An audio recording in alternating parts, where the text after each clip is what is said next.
to another episode of Real, stories from beneath the surface.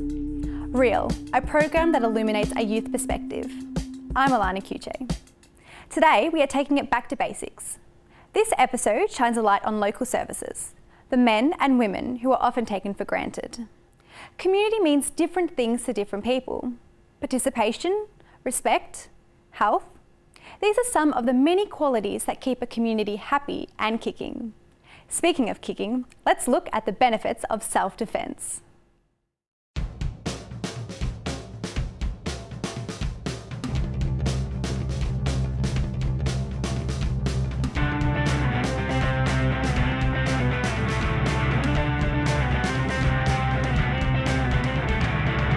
Self-defense helps create healthy and safe communities. It is a great way to meet new people and find new ways to engage with others.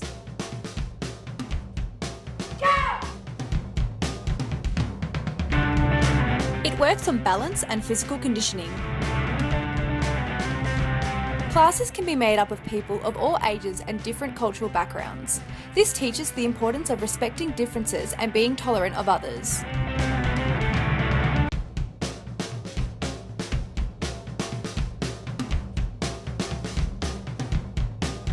It makes people aware of their surroundings and gives them the skills to protect themselves if a dangerous situation arises.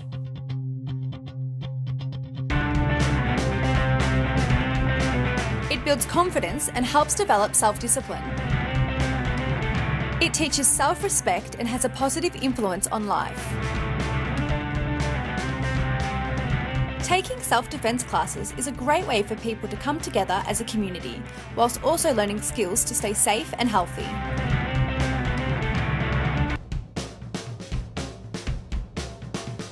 As life expectancy rises, access to aged care is a service more of us will need. According to the Australian Institute of Health and Welfare, 8% of Australians are in aged care. This number is set to increase to 22% by 2050. In the following segment, Reese Devine showcases the benefits and provides a poignant look at the realities of life in aged care.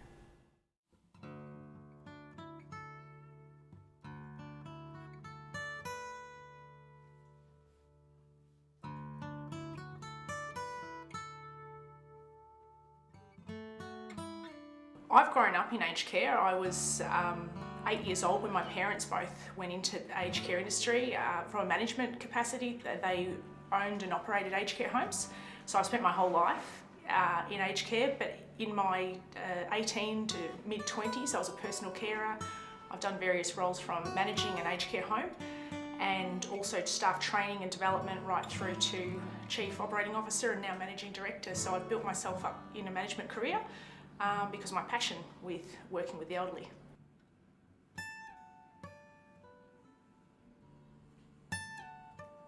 It's not easy work.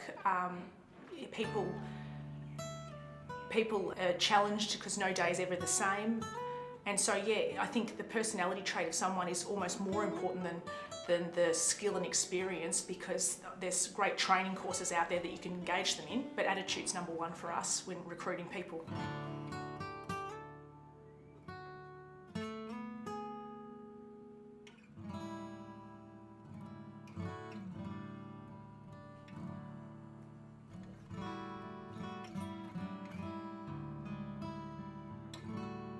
One of the things that we are proud of is not being an institution, but rather being a home. People are needing to work now with mortgages and rising costs, etc., that it's harder for them to stay at home to care for mum or dad. The social and the lifestyle focus is so important to people maintaining that sense of control and belonging that they had out in the community and that they can still have now at an Embracia home. The need for blood donors is always in high demand, but only 1 in 30 Australians actually donate. Zappa Jenkins decided to roll up his sleeve and give us a sneak peek of his first donation.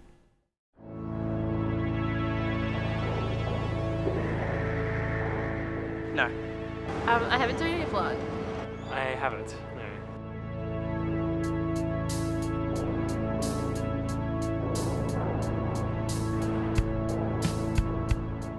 I'm just pretty lazy, haven't gotten around to doing it. I want to do it one day, but just haven't been bothered yet. Needles, I guess. Like how much it hurts, because every time I get an injection, I just freak out a little. Hey everyone, my name's Zappy Jenkins and I'm going to be donating some blood. I'm going to take you through my whole journey and experience and show you that it's not so daunting and that we should be doing it more often because it saves so many lives. Hopefully I won't faint during the whole experience, but I can't promise anything and I'm a little bit nervous for the whole thing.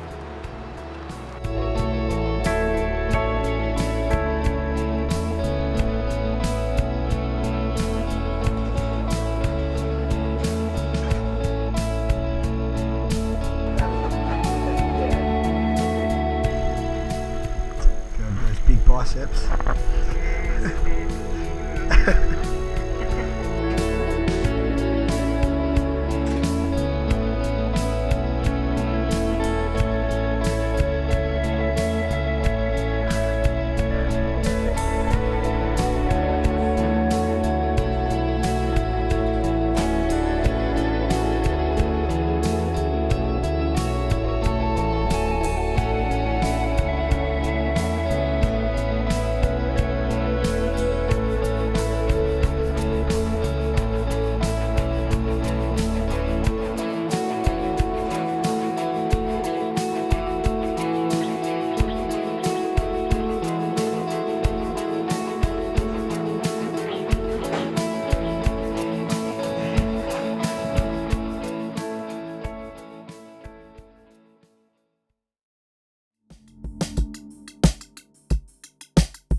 Welcome back to Real.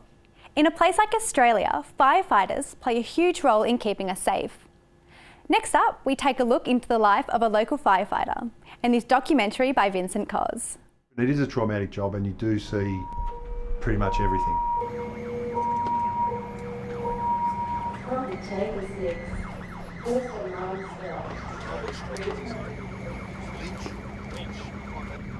Injury control thanks. We're back in Windows investigating building 11 somewhere. Yeah, just you guys, just us, yeah.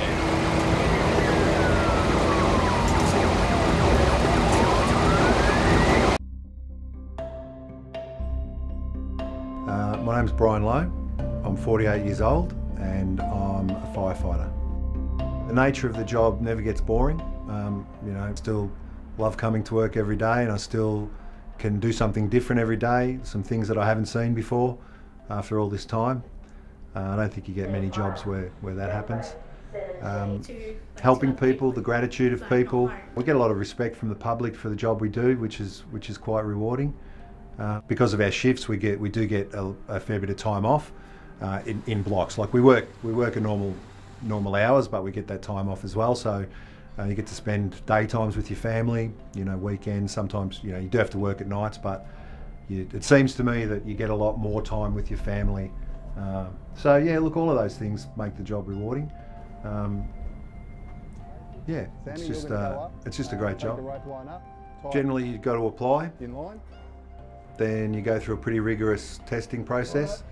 You have to do a written exam, which sort of examines your spatial ability. You go through an interview process as well. You do a group interview process in front of a panel of like psychologists and different people, just to see how you react in different situations. Obviously you get fitness tested as well, and for hand-eye coordination, all of those sorts of things. So it's pretty rigorous. It can take up to 2 years, sometimes longer. So it's you have to be pretty serious about wanting to get in nowadays. Yeah, I get along with the rest of the platoon really well. I've got a couple of younger guys. One's been put out here from being in the city, so he's quite experienced. Besides the guys who've come into the job recently, like Sam's only been in a couple of years. Same way like this one. And any big expanse? I think he's a good boss. Yeah, we get along well. He's in charge, but he lets the boys have a bit of leeway and lets you do your thing. He puts trust in you, knowing that you know what you're doing, and he's always there to help out when you need something. So yeah, he's good. Got one senior guy who's been in the job longer than me. You know, it's great to have that experience base to draw on. He's also a builder, so when we go to different jobs, I'm pretty dependent on him for advice on structure, advice on a little bit of engineering, if things are going to collapse or how long they might last in their current state. So it's really good to have that knowledge base amongst my crew. Bridge down the lift shaft. Imagine it is. Being a firefighter is dangerous. I think it's quite obvious why. Flame is hot, it burns you. Yeah, I think most people would have seen enough movies to see why it's dangerous. And as I was saying before, our gear, all of our gear and our safety procedures try to combat that, but you know, the dynamic nature of an emergency incident, you can never sort of plan for everything. That's where the training comes in, and good leadership and you know, usage of our gear and our experience.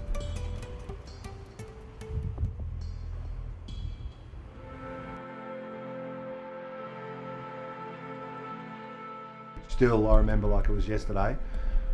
I'd been in the job just a couple of years, and we had an accident on down on Punt Road, and there was a young guy who was trapped in the car, and he had to be freed, but he was in quite a bad way. So he needed drips put in, and he needed medication to keep him alive while they were trying to cut him out.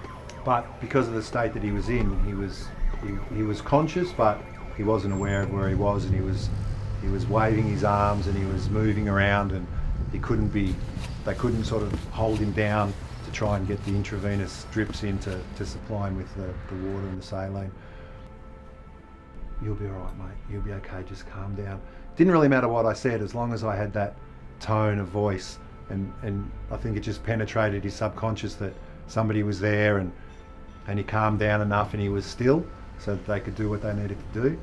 And yeah, it's one of those things that's just stuck with me for all the years. So I guess that would have been the hardest moment that I've had in the fire brigade, or the hardest job that I've done.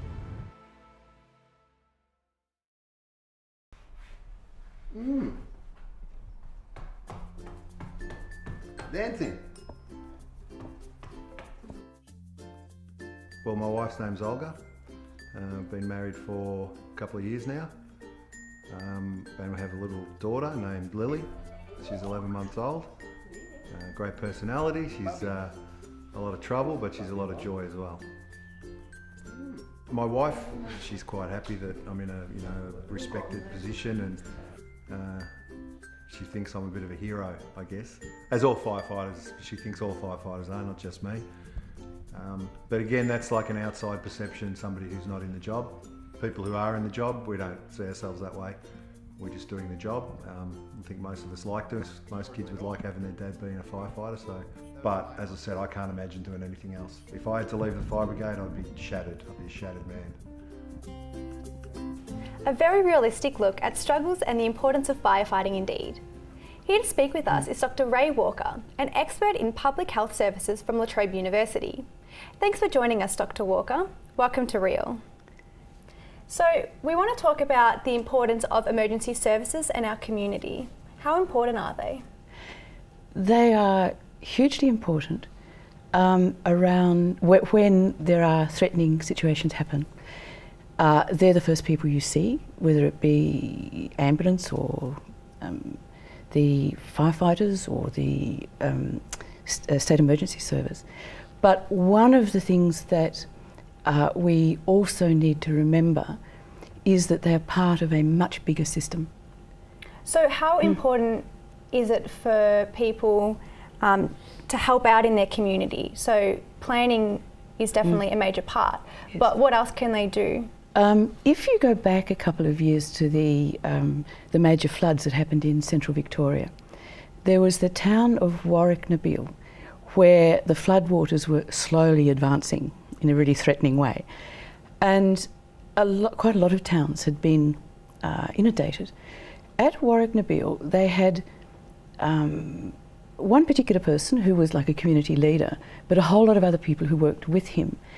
And they were quite special because they were able to fortify bring out all the local earth-moving equipment to fortify the barriers, earthen barriers that kept the creek out of the town. And they did it very successfully. But what they were demonstrating was a high level of what we call social capital, which is organisation in the community and willingness to work together and capacity to work together and so on. And they actually did a fantastic job. Another example comes from King Lake after the bushfires in 2009, where following emergencies, and this is universal, following emergencies there was a sharp increase in the numbers of episodes of family violence. And the women in King Lake organised themselves into a 24-hour support service. So if someone was feeling threatened or feeling in other ways that they were at risk, they had a phone line to ring anytime of the day or night, and someone would be there to support them and to help them. And that was a consequence of the women actually having pre-existing relationships and organisations that they were able to then focus on this sudden emergence of this or actually it was an exacerbation of an existing problem. So the involvement of people, their knowledge of what's, of emergencies and how to respond, their existing relationships, all are kind of central to how communities respond, but also how they recover. Thank you so much for coming in to speak with us today, Dr. Walker. It's been a pleasure. Thank you. Thank you. And we'll be back right after the break.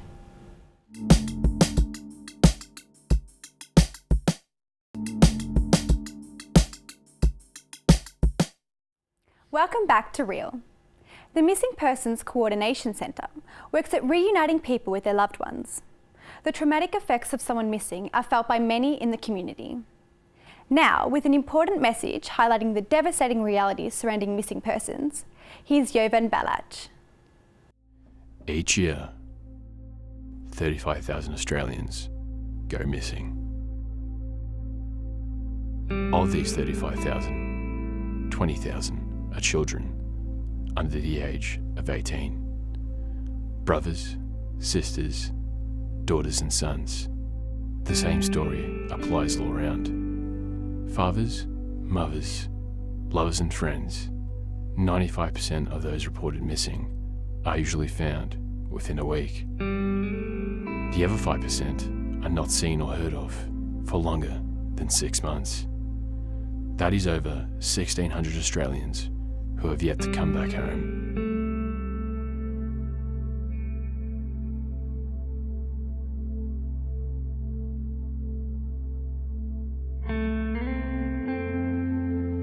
When someone goes missing, more than one person is lost.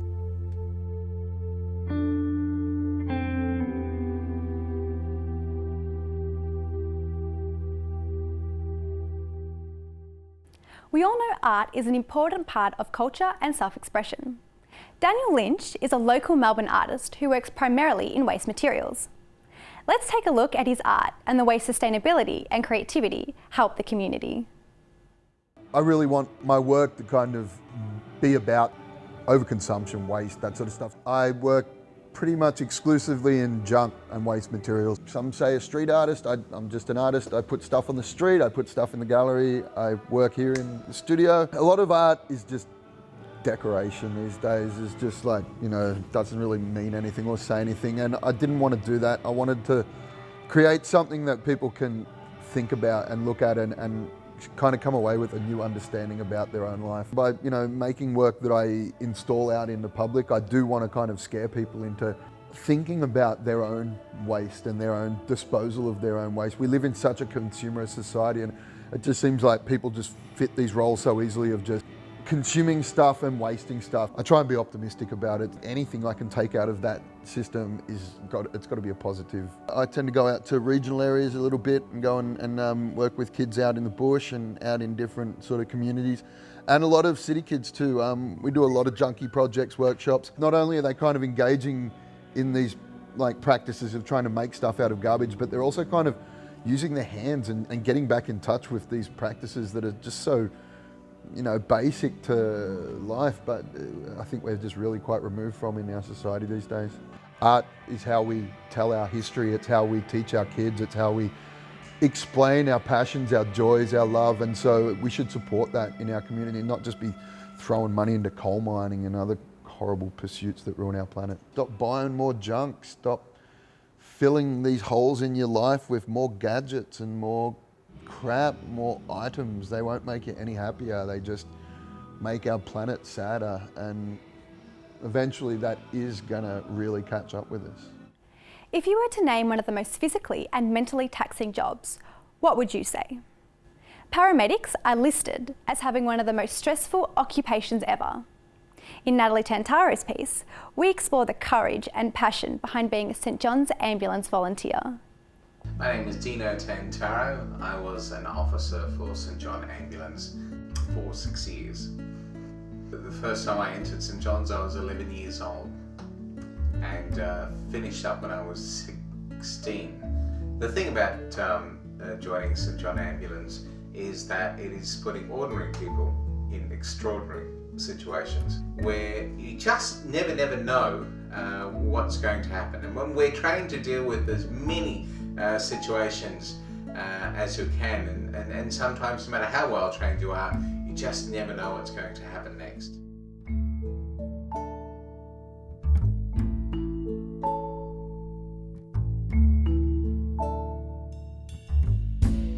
Without a shadow of doubt, the single most profound moment was Black Saturday fires in 2009. My involvement there was ultimately being in the wrong place at the wrong time. Unfortunately, I was actually with my partner, we were on our way to do a duty at the Willisey show as it was being conducted that night, and unbeknownst to everybody, fires had just ran rampant. What was to be a country music festival that Saturday night, it was very quickly changed to a staging post for the most raging of fires in the history of Australia.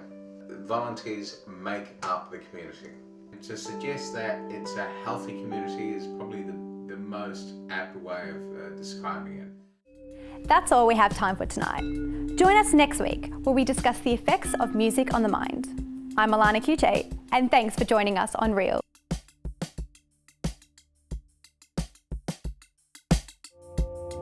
The strength of a nation isn't based on acquisitions, rather the ability of its people to be at peace in their conditions. Once we portray what we envision, a new day will have risen, then we will never see our communities as a jail or a prison.